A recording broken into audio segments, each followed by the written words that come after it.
My name is Eric. I'm 31 years old, as well as a single dad living in a one-story house with my son, named Alex. It all started the night before Christmas, when Alex was 5 years old. Alex was so excited, so we decided to go for a walk around our town. We were walking down our road listening to the sound of carolers in the distance.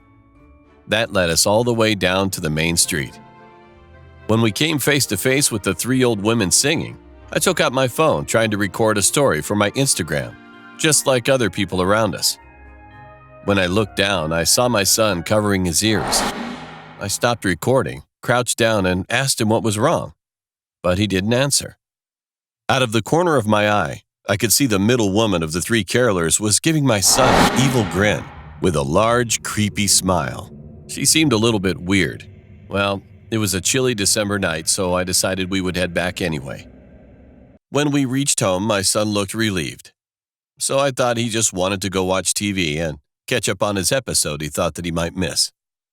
Later, as I was cooking in the kitchen, I took a glance at my son, and I could see that he looked absolutely terrified. He was sitting straight up on the couch, which faced the TV.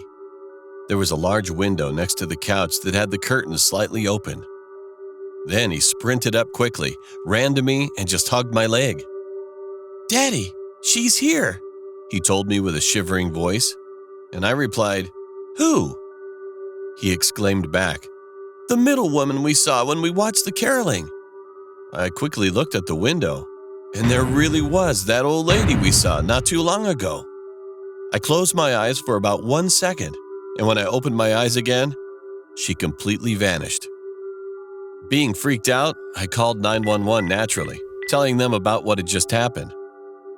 There were 3 cops that showed up, so I explained the incident to them again, and one of the cops showed me a photograph that looked kind of old to me. She was in there. Then she pointed to that old lady, asking if this was her, and I answered yes. She started laughing.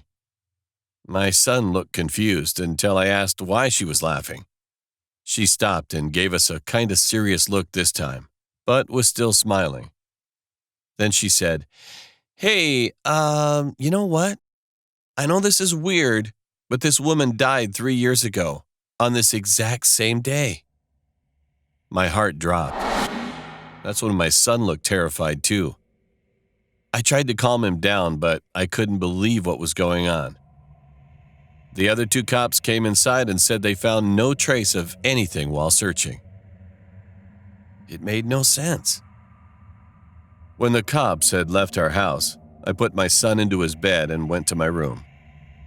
I turned the light on my nightstand that was close to the side, grabbed my phone, and decided to check Instagram, thinking that if I could find anything, I would just call the cops back.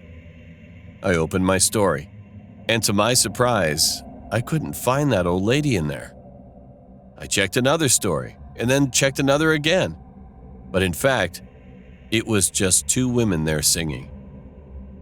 Feeling mixed emotions like scared, mad, and even more, stupid, I started checking some other people's stories from around my neighborhood. And still, she wasn't there. But all of a sudden, I realized something. When I was checking some story feeds, I ran into one story of some woman who was standing right next to me during the caroling. Where my son and I should have been standing was replaced by nothing. It was like we weren't even there from the beginning. I couldn't believe what I'd just seen. I put a hand over my mouth and couldn't say anything. That night, that Christmas day became the most terrible moment for us. Well, I'm 33 now, and my son is now 7 years old. But even if everybody thinks that it doesn't sound true at all, we both still remember it like it was yesterday.